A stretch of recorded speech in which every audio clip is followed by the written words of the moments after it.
Hi guys, welcome to our channel. எல்லோரும் எப்படி இருக்கீங்க? நல்லா இருக்கீங்களா? டுடே வந்து பார்த்தீங்கன்னா டே 4 எனக்கு சூப்பராக ஃபேண்டாஸ்டிக்காக ஸ்டார்ட் ஆகிடுச்சு. உங்கள் எல்லாருக்கும் எப்படி ஸ்டார்ட் ஆகிருக்குங்கிறத மறக்காமல் கமெண்ட் பாக்ஸில் எனக்கு ஷேர் பண்ணுங்கள்.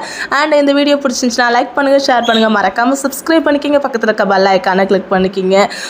எனக்கு ஒரு விஷயம் அப்படியே புல்லரிச்சு போகுதுங்க. என்னன்னா ரொம்ப நாளாச்சு ஒரு வேர்டை சொல்லி. இந்த நாள் எப்படி உங்களுக்கு ஸ்டார்ட் ஆகிருக்குங்கிறத மறக்காமல் கமெண்ட் பாக்ஸில் என்கிட்ட ஷேர் பண்ணுங்கிற அந்த வேர்டை வந்து நான் வந்து இந்த வெயிட் லாஸ் சம்மந்தப்பட்ட வீடியோஸில் தான் வந்து அதிகமாக யூஸ் பண்ணுவேன். மற்ற வீடியோஸ்லலாம் வந்து பார்த்திங்கன்னா அதிகமாக யூஸ் பண்ணுவேனான்னு கேட்டிங்கன்னா இல்லை, ரேர் தான். இந்த வார்த்தைகளை வந்து ஒரு சில வார்த்தைகள்லாம் என்னோடய வீடியோவில் வந்து ஒரு ஃபார்முலா மாதிரி நான் பேசும்போது இயல்பாக வந்து எல்லா வீடியோலையும் ஒரு சில வார்த்தைகள்லாம் வந்து அப்படியே ரொட்டீனாக இருக்கும். அந்த வார்த்தைகள் வந்து பார்த்திங்கன்னா இந்த பர்டிகுலர் இந்த வெயிட் லாஸ் வீடியோவில் நிறைய பாசிட்டிவான வேர்ட்ஸ்லாம் இருக்கும். இந்த பாசிட்டிவான வேர்ட்ஸ்லாம் நான் வந்து ரொம்ப நாளாக மிஸ் பண்ணிட்டேன். எனக்கு ஒரு மைண்ட் செட் என்னென்னு பார்த்தீங்கன்னா, இந்த வெயிட் லாஸ் வீடியோவை தவிர்த்ததுக்கப்புறம் நான் நிறைய வீடியோ க்ரியேட் பண்ணி போட்டேன். இந்த வெயிட் லாஸ் வீடியோலாம் எடுக்கும்போது வந்து பார்த்திங்கன்னா எடுத்துறது கூட ஈஸி. ஒரு வெயிட் லாஸ் வீடியோன்னு தாண்டி எந்த ஒரு டாப்பிக்கில் நான் ஒரு வீடியோ எடுத்தாலும் எடுக்கிறது ரொம்ப ஈஸி. ஆனால் அதை எடிட் பண்ணி அப்லோட் பண்ணுறதுங்கிறது பார்த்திங்கன்னா ரொம்ப ரொம்ப கஷ்டம். ஆனால் நான் என்ன திரும்ப மைண்ட் செட் பண்ணி வச்சுருந்தேன், நம்ம வந்து வெயிட் லாஸ் வீடியோ தான் வந்து ரொம்ப கஷ்டமாக இருக்குது, ஒர்க்கு லோடாக இருக்குது, நம்ம இது மாதிரியான டாப்பிக்லாம் வந்து எடுத்து பேசும்போது ரொம்ப ஈஸி அப்படி இப்படின்னு நினச்சிட்டு இருந்தேன். அந்த வீடியோவில் ஒர்க் பண்ணும்போது நாட்கள் கடக்க அதுதான் கஷ்டம்னு தோண ஆரம்பிச்சிருச்சு. ஆக்சுவலி மைண்ட் செட் தான். எந்த ஒரு விஷயமே நம்ம வந்து ரொம்ப லவ் பண்ணி பண்ண ஆரம்பிச்சிட்டோன்னு வச்சுக்கிங்களேன், அது ரொம்ப ஈஸி. ஏன் அதை இப்போ இந்த இடத்துல சொல்கிறேன்னா, நான் வந்து வெயிட் லாஸ்க்காக நான் முயற்சி ஃபஸ்ட்டு பண்ணும்போது ரொம்ப வந்து லேசியாக ரொம்ப வந்து ஹார்ட் ஒர்க் பண்ணுற மாதிரி வந்து ஃபீல் பண்ணுவேன். நான் இப்போது கொஞ்சமாக லிட்டில் ஸ்மார்ட் ஒர்க் பண்ண எனக்குன்னு ஒரு ஃபுட்டு வந்து பண்ணணும் அப்படின்னாலே முன்னாடிலாம் வந்து ரொம்ப ஃபீல் பண்ணுவேன். ஆனால் இப்போது எனக்காக ஏதாவது ஒரு விஷயம் பண்ணுறேன் அப்படின்னாலே அது ரொம்ப விரும்பி நான் பண்ணுறனால அது ரொம்ப வந்து சாதாரணமாக தெரியுது. இதெல்லாம் ஒரு விஷயமே இல்லை அப்படிங்கிற மாதிரி தெரியுது. அப்போது நம்ம மைண்டில் வந்து நமக்கு எந்த விஷயம் நமக்கு தேவை, நம்ம எந்த விஷயத்த ரொம்ப பிடிச்சு பண்ணுறோமோ அந்த விஷயம் பெருசாக நமக்கு வந்து தெரியாது. அதனால் நீங்கள் வந்து உங்கள் லைஃப்பில் எது பண்ணாலும் சரி விருப்பப்பட்டு ஆசைப்பட்டு ஹாப்பியாக பண்ணுங்கள். எல்லாமே ஒன்று தான். ஆனால் அதுக்கு வந்து இதை புரிஞ்சுக்கிற விதம் தான் வந்து வேறு. அதனால் வந்து எனக்கு புரியறதுக்கே ரொம்ப நாட்கள் ஆயிடுச்சு. கண்டிப்பாக உங்களுக்கு புரியும் ஒரு நாளுங்கிற நம்பிக்கை இருக்குது. கண்டிப்பாக இன்றைக்கி இந்த டைமில் உங்கள் மனசுக்கிட்ட கேளுங்க, உங்கள் மனசில் என்ன சொல்லுது, அங்கே என்ன சொல்லுது அப்படின்னு நினச்சி உங்களுக்கு எந்த விஷயத்தில் ரொம்ப இன்ட்ரெஸ்டாக இருக்கீங்க, எந்த விஷயம் பண்ணால் நீங்கள் ஹாப்பியாக இருப்பீங்களோ அந்த விஷயத்த பண்ணுங்கள். நான் வந்து எடுத்தோன்னே வந்து உடம்பு குறைக்கிறது அதை பற்றியே தான் பேசிகிட்டு இருக்கேனே தவிர்த்து அதையும் தாண்டி பேசணும் அப்படின்னா, இன்றைக்கி உங்களுக்கு நல்லா சாப்பிடணும்னு தோணுதா, சாப்பிடுங்க. என்னடா இது வெயிட் லாஸ் வீடியோவில் இப்படி பேசுகிறாங்களேன்னு பார்க்குறீங்களா? அப்படிலாம் ஒன்றும் இல்லை. வெயிட்டை பொறுத்த வரையும் நாம் டிசைட் பண்ணுறது தான், சரிங்களா?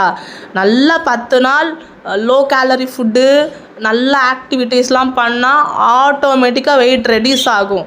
ஆனால் அது வந்து பார்த்திங்கன்னா ஹாப்பியாக ஒரு எனர்ஜெட்டிக்காக ரொம்ப பாசிட்டிவாக ஸ்ட்ராங்காக ஃபீல் பண்ணி அது பண்ணால் மட்டும்தான் அது நிலச்சி நிற்கும். புரியுதுங்களா? நீங்கள் வேண்டாம் வெறுப்பா ஐயோ பண்ணணுமே, நம்ம வந்து ஒபிசிட்டி ஆகிட்டே இருக்கோமே, நம்ம வந்து ஒரு ஃபேட்டாக தெரிகிறோமே அப்படின்னு வருத்தப்பட்டு பண்ணுறத விட, இல்லை நான் ஃபிட்னஸ் ஆகணும், நான் வந்து ஃபிட்னஸ் ஆகணும், நல்லா எல்லார மாதிரி நல்லா வந்து எல்லோரும் என்ன இது இப்படி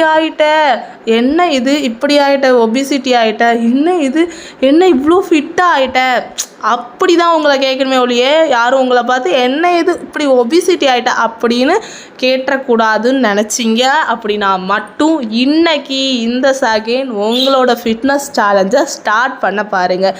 இல்லை எனக்கு கொஞ்சம் டைம் தேவை அப்படின்னா இமிடியேட்டாக உங்களுக்கு என்ன தேவையோ, உங்கள் மைண்ட் என்ன சொல்லுதோ, சரிங்களா, அதையும் தாண்டி நீங்கள் என்ன ஃபீல் பண்ணுறீங்களோ இது எல்லாத்தையும் உட்காந்து யோசித்து ஒரு டிசைட் பண்ணுங்கள். டிசைட் பண்ணும்போது ஏன்னா ஃபஸ்ட்டு ஹாப்பிங்கிறது ரொம்ப முக்கியம். நான் சொல்லியிருக்கேன் இல்லையா, 25% நம்மளை சுற்றி ஒரு பாசிட்டிவான சூழல் இருக்கணும்.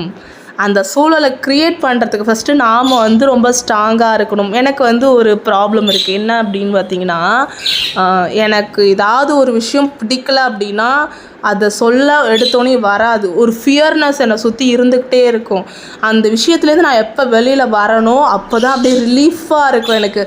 அப்பாடா அப்படிங்கிற மாதிரி ஒரு ரிலாக்ஸேஷனே கிடைக்கும். ஆனால் அது எந்த விஷயத்துக்காக நான் அப்படி ஃபியர் ஆகுறேன்னு என்னால் கண்டுபிடிக்கவே முடியாது அவ்வளோ சீக்கிரம். அதை கண்டுபிடிக்கிறதுக்கு ரொம்ப டைம் ஆகிடும் எனக்கு. அப்போ தான் ஒரு end of the day realise ஆனது என்ன அப்படின்னா, ஓகே நம்ம ஏதோ ஒரு விஷயம் நம்மளுக்கு ஃபியர் கொடுக்குது இல்லையா, சின்ன விஷயந்தான், சின்ன வயசுலேருந்தே இருக்குது. அதனால தான் என் குழந்தைங்களுக்கு இப்போலேருந்து அது மாதிரியான ஃபியர்னஸ்லாம் அவாய்ட் பண்ணிக்கூடிய. ஏன்னா அது மாதிரியான ஃபியர்லெஸ்னால் எங்கே கொண்டு போய் விடும் அப்படின்னா ரொம்ப பெரிய ப்ராப்ளத்தில் கொண்டு போய் விடும். நம்மளால் சின்ன விஷயந்தான், அதை ஹேண்டில் பண்ண முடிகிற விஷயந்தான், ஆனால் அதை ஹேண்டில் பண்ண முடியாத அளவுக்கு நம்மளை கொண்டு போய் ஒரு சுச்சுவேஷனில் விட்டுரும். அந்த ரீசனால் நீங்களும் சரி, உங்களை சார்ந்திருக்கவங்களுக்கும் சரி, யாருக்கும் ஒரு ஃபியர்னஸை நீங்கள் கொடுத்துடாதீங்க. யாருக்கிட்டேருந்தும் எந்த ஃபியர்னஸையும் எடுத்துக்காதீங்க. ஃபியர்னஸ்ஸுங்கிற ஒரு விஷயம் இருக்கக்கூடாது. பயம் அப்படிங்கிறது இருக்கக்கூடாது. எதுக்காகவும் எதை பார்த்தும் பயப்படக்கூடாது. லைஃப்பில் ஸ்போர்ட்டிவாக எடுத்துக்குங்க, சரிங்களா? எல்லாத்தையும் எடுத்துக்குங்க. இன்றைக்கி இப்போது இருக்கிற நிலமை நாளைக்கு அடுத்த செகண்ட் மாறிடும். அதுக்கு உதாரணமே நான் தான். பல நாட்கள் இந்த 1 இயரில் பார்த்திங்கன்னா லைஃப் மாறிடாதுன்னு என்ன சொல்கிறது, ஒரு சிம்பிள் ஸ்டோரி தான். லைஃப்பில் ஒரு ஃபியர்னஸ்னால் ஹோல் ஃபேமிலிக்கும் ஒரு ஃபியர்.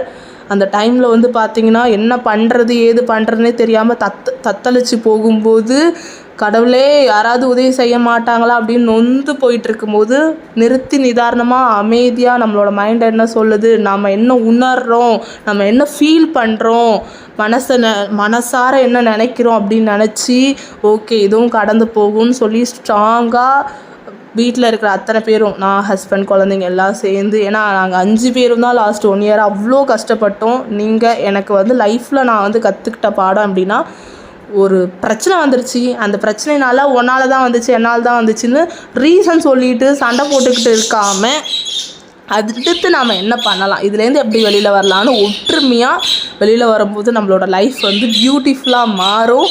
எங்களோட லைஃப்பும் ஒரு நாள் லாங் ட்ராவல். ஒரு விஷயத்தை பார்த்து ஃபியரில் இருக்கிறோம், என்ன பண்ணுறதுன்னு தெரியல. ஆனால் அந்த டேயோட எண்டில் எங்களோட லைஃப் மாறும்னு நாங்கள் நினச்சி பார்க்கல. கொட்டுற மழை, குழந்தைங்கள்லாம் கொட்டுது, ஸ்கூட்டியில் போயிட்டுருக்கோம், குழந்தைங்க மேலெலாம் மழை கொட்டுது, என்ன பண்ணுறதுனே தெரியல, எங்கே போகிறதுன்னு கூட தெரியல, அப்படி ஒரு காற்று. ஆனால் அடுத்த செகண்டே எங்களோட லைஃப் மாறினனால தான் இன்றைக்கி இந்த இடத்துல உட்காந்து பேசிக்கிட்டு இருக்கேன். அந்த டேக்குள்ளே 5 பேரும் சூசைட் பண்ணிக்கலாம் அப்படிங்கிற ஒரு டிசைடில் இருந்தோம் நாங்கள். ஆனால் எண்ட் ஆஃப் த டே அப்படியே ஒரு செகண்டில் லைஃப் மாறிடுச்சு. அப்படி ஒரு சுச்சுவேஷன்னா நாங்கள் எவ்வளோ பெரிய பிரச்சனையில் இருந்திருப்போன்னு நீங்களே நல்லா யோசிச்சு பார்த்துக்குங்க. டீட்டெயில்டாக என்னால் இப்போதைக்கு சொல்ல முடியாது. கண்டிப்பாக அதை பற்றின ஒரு என்ன சொல்கிற லைஃபே சேஞ்ச் பண்ண ஸ்டோரி அது. ஃப்யூச்சரில் சொல்கிறேன், ஸ்போர்ட்டிவாக எடுத்துக்குங்க. எந்த ஒரு விஷயத்துக்காகவும் ஃபியர் ஆகாதீங்க, சரிங்களா? நான் இது ஒபிசிட்டின்ட்டு போக விரும்பலை, ஃபுல்லாக சும்மா போட்டு உங்களை புஷ் பண்ணிகிட்டே இருக்கிறதுக்கு எனக்கு விருப்பம் இல்லையா, அந்த ரீசனால் தான் இப்படி ஒரு டாபிக் உள்ளே கொண்டு வந்தேன், சரிங்களா? சரி, ஓகே, கண்டென்ட்டை தாண்டி பேசிகிட்டு இருக்கேன்னு மட்டும் எனக்கு புரியுது. இப்போ கண்டென்ட்குள்ளே பேசலாமா? ஓகே, வெயிட் லாஸ்க்காக நான் நிறைய விஷயங்களும் வீடியோவில் சொல்வேன். ஆனால் ஏன் நிறைய விஷயங்களை சொல்கிறேன் அப்படின்னா, எல்லாருக்கும் எல்லா விஷயமும் பிடிச்சிடாது இல்லையா? ஏதாவது என்னை பொறுத்தவரையும் ஒரு இன்ஃபர்மேஷனாவது பார்த்திங்கன்னா ஒரு பர்சனுக்கு போய் சேரணும். அதனால அவங்க ஏதாவது ஒரு விஷயத்த பெனிஃபிட் அடையணும், அவ்வளோதான். அது மட்டும்தான் என்னோடய ஆசை. இப்போ வெயிட் லாஸ் சம்மந்தப்பட்டு பார்க்கலாம், சரிங்களா? அதானே வழக்கம் போல் வந்துட்டிங்களா டாபிக் அப்படின்னு தானே யோசிக்கிறீங்க. என்ன பண்ணுறது, தான் ஆகணும். எண்ட் ஆஃப் த டே எங்கே போய் என்ன பண்ணாலும் அங்கே தான் நிற்கணும். ஏன்னா நம்மளோட வாய்க்கு எப்போயோ என்னமோ ஜிப்பு போட மறந்துட்டோம்னு நினைக்கிறேன். ஜிப்பு போட்டிருந்தா இன்றைக்கி இப்படி உட்காந்து ஃபீல் பண்ணிகிட்டு இருக்க வேண்டிய அவசியம் இல்லை. ஓகே, நம்ம நிறையா சாப்பிட்றோம் இல்லையா, அதை எரிக்கிறோமா? ஃபஸ்ட்டு எரிக்கிறதுனா என்ன, கேலரியை பர்ன் பண்ணணும், சரிங்களா? அந்த கேலரியை பர்ன் பண்ணிடணும். அந்த கேலரியை பர்ன் பண்ணாதனால்தான் இப்போ நாம் இப்படி ஒபிசிட்டியாக இருக்கும்.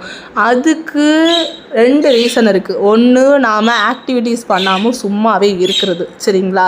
நம்ம எவ்வளோ கேலரி சாப்பிட்டாலும், சரிங்களா, ஆட்டோமேட்டிக்காக நம்ம பாடியில் கேலரிஸ் பர்ன் ஆகிட்டே தான் இருக்கும். ஆனால் அதையும் தாண்டி எக்ஸ்ட்ராவான கேலரிஸ் நம்ம இன்டேக் பண்ணும்போது அதுக்கு எக்ஸ்ட்ராவாக ஆக்டிவிட்டீஸ் நாம் பண்ணி தான் ஆகணும். ஆனால் அதை பண்ணாதனால தான் நம்மளோட பாடியில் பார்த்திங்கன்னா கேலரிஸ் எல்லாம் ஃபேட்டாக கன்வெர்ட் ஆகி அங்கே வந்து பார்த்தீங்களா என்னோடய ஹிப்பு, என்னோடய ஆப்ஸு, என்னோடய ஹேண்டு, என்னோடய லெக்கு, இந்த பர்டிகுலர் பிளேஸ்லலாம் வந்து ஃபேட்டாக ஸ்டோர் ஆகி சதையாக இருக்குது. நமக்கு ஒரு ஸ்கின் இருக்குது இல்லையா, நம்மளோட ஸ்கின்னு, அந்த ஸ்கின்னுக்கு அடியில் என்ன இருக்கும் அப்படின்னா எல்லோ கலரான ஒரு சதை மாதிரி தான் இருக்கும். சரிங்களா, அது என்னென்னா அதான் நம்மளோட ஃபேட்டு. அதை குறைக்கிறதுக்கு தான் இப்போ எஃபெக்ட் போட்டுட்ருக்கோம். இதெல்லாம் குறைக்கிறதுக்கு என்ன பண்ணலான்னா ஃபஸ்ட்டு ஆக்டிவிட்டி பண்ணலாம். நெக்ஸ்ட்டு என்ன பண்ணலான்னா நல்லா வார்மான வாட்டர் குடிக்கலாம். ஒரு நாளைக்கு 3லேருந்து 4 லிட்டர் தண்ணி கொடுக்கணும். சரிங்களா, 20 கிலோ இருக்கிறவங்க 1 லிட்டர் தண்ணி கொடுக்கணும். அப்போ நீங்கள் எத்தனை கிலோ இருக்கீங்களோ அதை டிவைட் பண்ணி குடிச்சிக்குங்க. சரிங்களா, என்னால் வந்து பார்த்திங்கன்னா இவ்வளோ நாட்கள் தண்ணிலாம் வந்து பார்த்திங்கன்னா நான் தான் அந்த ஃபியர்னஸ் டைமில் நான் ரொம்ப கஷ்டத்தில் இருக்கும் போதெல்லாம் அந்த தண்ணியெலாம் ஃபுல்லாகவே அவாய்ட் பண்ணிட்டேன். வெளியில் போகும்போது ஏதாவது ப்ராப்ளம்ட்டு நான் வெளில போகிறேன் அப்படின்னா சாப்பிட மாட்டேன். டென்ஷன் இப்படியே இருந்து தான் என்னோடய ஹெல்த் நிறைய ஸ்பாயில் ஆகிடுச்சு ரீசண்டாக. அந்த மிஸ்டேக்லாம் வந்து இப்போ கரெக்ஷன் பண்ணுறதுக்கு நான் ஒரு 3 லிட்டரு, இப்போ 3 லிட்டர், 2 லிட்டர், 1 லிட்டர், 2 லிட்டர், 3 லிட்டர்னு இப்போ எண்ட் ஆஃப் த டே 4 இல்லையா, டே 4ல் 3 லிட்டர் தண்ணி வரையும் எடுத்துகிட்டு இருக்கேன். கொஞ்சம் கொஞ்சமாக இன்க்ரீஸ் பண்ணணும். சரிங்களா, ஏன்னா எனக்கு ஒரு 3.5 லிட்டர் வரையும் எனக்கு வந்து தேவை. சரிங்களா, ஒரு நாளைக்கு பர் டேக்கு 3.5 லிட்டர் தண்ணி குடித்தாதான் என்னோடய பாடிக்கு செட் ஆகும். சும்மா குடிக்காமல் 1 மணி நேரத்துக்கு 1 கிளாஸ் தண்ணி அப்படிங்கிற மாதிரி கால்குலேட் பண்ணி குடிங்க. அதுக்கு கொஞ்சம் கஷ்டம்தான். ஏன்னா நம்ம ஏதாவது ஒரு இடத்துல உட்காந்து ஒர்க் பண்ணுறோம், 2 மணி நேரம், ஒரு 4 மணி நேரம்லாம் ஒர்க் பண்ணுறோன்னா நம்மளால் எழுந்திரிக்க முடியாது. அந்த ரீசனால் பக்கத்தில் ஒரு பாட்டில் வச்சுக்கோங்க, அப்படி எடுத்து குடிங்க. முடிஞ்ச வரையும் கம்ப்ளீட் பண்ண பாருங்கள். அதனால தான் ஏர்லி மார்னிங் நான் வேக்கப் ஆகும்போதே 500 ml லிட்ரு தண்ணியை கொஞ்சமாக ஏதாவது வேலை பார்த்துட்டு அப்படியே குடிச்சு முடிச்சிருவேன். சரிங்களா, அதே மாதிரி நைட்டு தூங்க போகிறதுக்கு முன்னாடியும் ஃபுல்லாக குடிச்சு முடிச்சிருவேன். சரிங்களா, தூங்க போகிறதுக்கு ஒரு 1/2 hour 1 ஹவருக்கு முன்னாடி குடிங்க. ஏன்னா சப்போஸ் வந்து பார்த்திங்கன்னா உங்களுக்கு வந்து தூக்கத்தில் டிஸ்டர்ப் ஆகக்கூடாது. அடிக்கடி ரெஸ்ட் ரூம் போகிற மாதிரி ஃபீல் ஆகும். ஆனால் நான் போய் படுத்தாலே 2 மணி நேரம் கழிச்சு தான் தூங்குவேன். அந்த ரீசனால் பெட்டுக்கு போகிறதுக்கு முன்னாடியே நான் தண்ணி எடுத்துருவேன். ஏன்னா தம்பி பாப்பாங்க இருக்காங்க இல்லையா, அப்பா செம்ம சேட்டை, உங்களுக்கே தெரியும் என் பிள்ளைகளை பற்றி. அதுவும் தம்பிலாம் வந்து பார்த்திங்கன்னா அவன் பக்கத்தில் நான் இருந்துக்கிட்டே இருக்கணும். பிள்ளைகளுக்கு வந்து பார்த்திங்கன்னா நான் ஒர்க் அவுட்லாம் இப்போ ரீசெண்டாக பண்ணணும். என்னம்மா பழைய மாதிரி ஆரம்பிச்சிட்டேன், மறக்கலை. அவங்க பிறந்ததுலேருந்து இதெல்லாம் நான் பண்ணிட்டு தானே இருக்கேன். எனக்கு ஃபஸ்ட்டு பேபி பிறந்ததுலேருந்து இந்த ஆக்டிவிட்டீஸ் எல்லாம் ரெகுலராக பண்ணிகிட்டு இருக்கனால பெருசாக அவங்களுக்கு ஆறாக்கு சுத்தரமாக டிஃப்ரெண்ட் தெரியல. ஆமாம், அம்மா அப்பப்போ பண்ணிகிட்டு இருக்கிறதாண்டா, வாடா தம்பி அப்படின்ட்டு போனான். எனக்கே சிரிப்பு தாங்க முடியல. ஆனால் தம்பி தான் நான் வந்து சம்டைம்ஸ் வந்து வீடியோவில் சிரிக்கிற மாதிரி உங்களுக்கு தெரியும். ஏன் அப்படின்னு பார்த்தீங்கன்னா